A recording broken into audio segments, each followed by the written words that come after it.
Onboard credit, or OBC, is cruise cash, free money you can spend on things like drinks, excursions, even souvenirs. And there are more ways to get this than most people realize. I've got 17, yes, 17 ideas to help you get more cruise cash. So buckle up, let's go. Hi everybody, I'm Leah. Doug's behind the camera today, and we are Go Travel Life.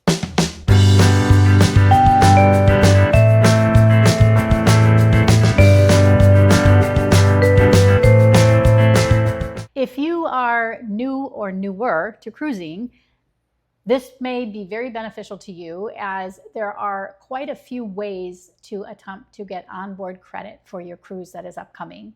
And this can just make your vacation so much nicer because you have additional money to spend on fun things. So I'm going to start with the obvious ones. And again, if you're newer to cruising, they might not be so obvious to you. So bear with me here.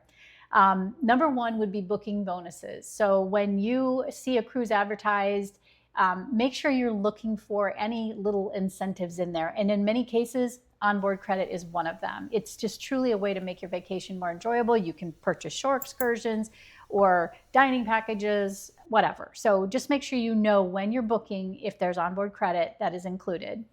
Travel advisor incentives is another one. Most travel advisors will give you some type of onboard credit as a thank you for booking with them. There's a lot of them that do this. Make sure you're asking, because our two advisors ago, we were just getting a bottle of wine in our room. We didn't even realize this whole other world existed. So make sure you're checking and make sure that is something your travel agent is doing. Those dollars can be significant depending on the price of the cruise. You know, if we're going to be on a 3-week cruise, we may get, $600, $700, $800 in onboard credit. So this is significant. Next is booking on board. I have yet to be on a cruise where they weren't trying to sell me our next cruise. So if you're not getting flyers in your room for go visit the future cruise desk and all sorts of offers, many of those include OBC, not only for the cruise that you are booking, but also for the cruise that you are on sometimes. So that's also a good way to get some OBC now and then. Back-to-back cruises. So a lot of times the cruise lines will market itineraries such as, 7 days, 14 days, whatever, but you want to stay on board for that next itinerary. Those are called back-to-back. And in many cases, cruise lines will either give you a discount, but you have to call it out to them, call it out to your travel advisor, as well as it might be an onboard credit that you get for staying on board such a lengthy time. So again, if you're building your own itinerary that way, make sure that you're asking. Price drop accommodations. So every cruise line is different as to how they handle these, but we are kind of maniacal about watching a price of a cruise after we've booked it. And if there's a significant drop before final payment, a cruise line treats it a certain way. If there's a drop after final payment, they might not help you out so much. But onboard credit has been a way that we've seen that adjusted if there was a drop after you made the final payment. So it's always worth asking if you see a big change in the fare. Status benefits. So you've worked hard to get your loyalty with a line. Make sure you know the different levels and which of those may or may not include onboard credit. I know with Oceania, we are at a level now where we get $750 OBC just because of our status. So these can be a lot of money. So you need to make sure that you're paying attention to those. Now, moving on to the ones that are not quite so obvious that you may or may not know about it. And I wanted to kind of compile all these in one place so that you've got, you can kind of go through this list and see if anything applies. Did you know that if you own 100 shares of one of the publicly held companies, such as NCL, Royal, or Carnival, that you can apply for shareholder benefits? And they all handle it just a little bit differently, but typically it's somewhere between $100 and, in cases like a world cruise, up to $1,000 benefit that you can apply for when you're cruising on their lines. And if you think about it, Carnival has 8 cruise lines, including Holland and Princess, and so the big lines are all in there. It might be worth looking into, should you buy 100 shares of their stock? If you cruise enough, we've already gotten our money back and then some for the Carnival stock that we own. We also own NCL. That one isn't doing as well, but it is something to think about, because if you're getting $100 on a 7-day cruise or $250 on something that's longer than 2 weeks, that really adds up for just 100 shares. So definitely take a look at that. Shareholder benefit is what you're looking for that cruise line. AARP, if you are a member of AARP, we get $200 off, or I'm sorry, $200 in onboard credit when we cruise Holland. There is a process that our travel agent goes through in order to apply for that upon booking. You do not have to book through AARP. Like I said, our travel advisor actually does all that for us, applies for that, and then we'll get $200 onboard credit for that.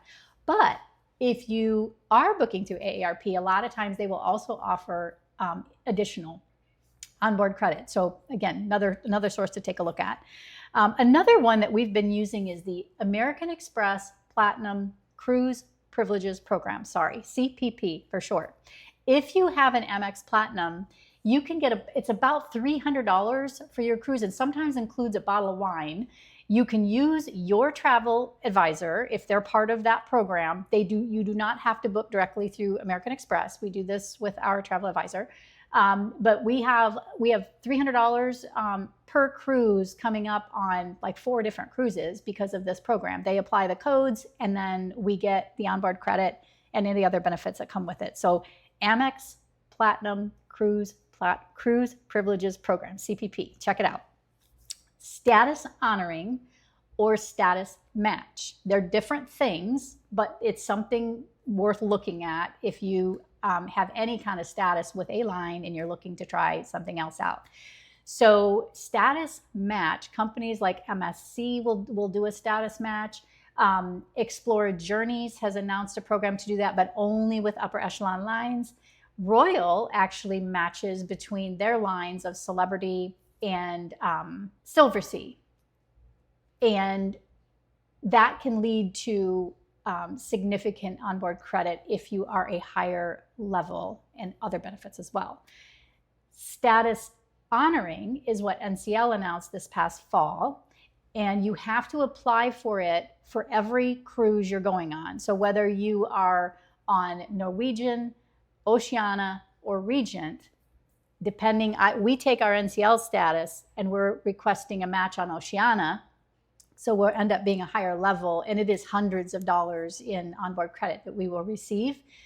I will put a link. I did a whole separate video on that because it's not complicated. It's just there's a process to go through. So we'll pop that up at the end if you want to take a look and you want more information on that one. But status match, status honoring in many cases can get you some additional onboard credit. Referral programs. So look for refer a friend, refer a program when you decide on the line.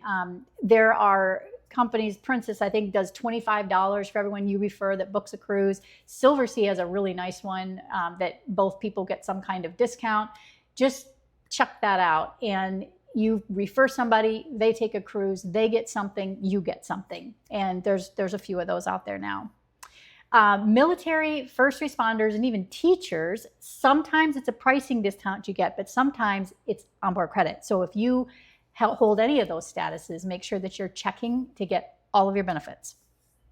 This is an interesting one, and this is one my daughter brought to me. So work perks. So in her company, and there's other people that chimed in on this when I put the question out there online, you get awarded for doing a great job at work. Maybe you gave a presentation and whatever, you got some points. Those shopping sites that they send you to spend your points can have cruise gift cards on them. And that allows you then to take that money and put it towards your onboard credit.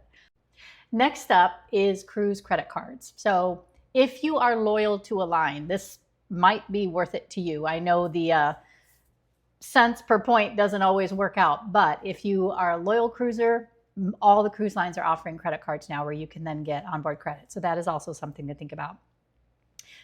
Gambler. So if you're a gambler, there are a lot of programs for even getting free cruises, let alone onboard credit. So make sure that you're checking into any casino offers that might include onboard credit.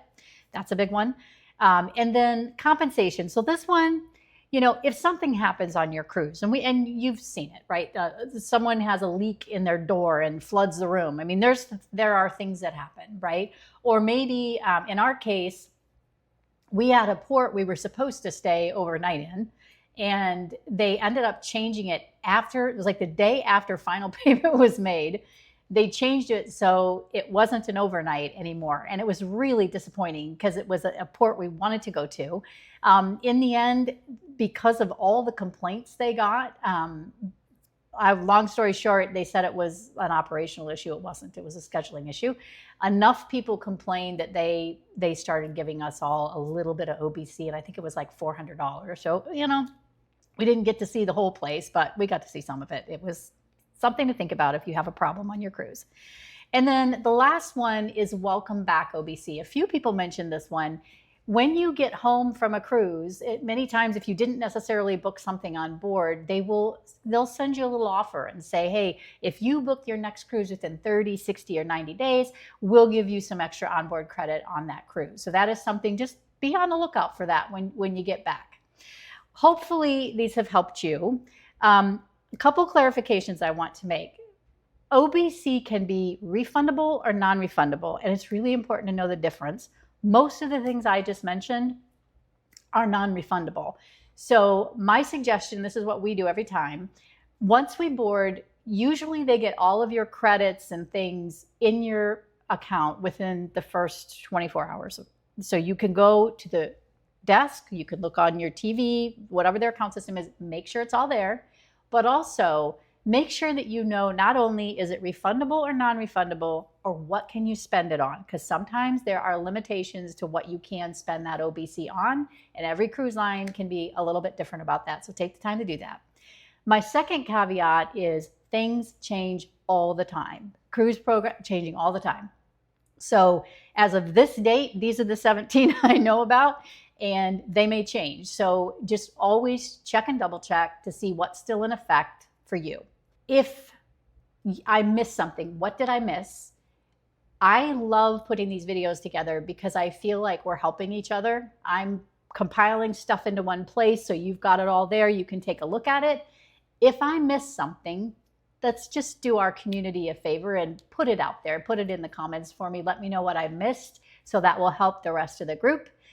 And as always, we'll put the QR code up here for you to subscribe to our channel. It doesn't cost anything, and it allows us to continue to put together this information and help all of us fellow cruisers. So thank you very much and have a great day.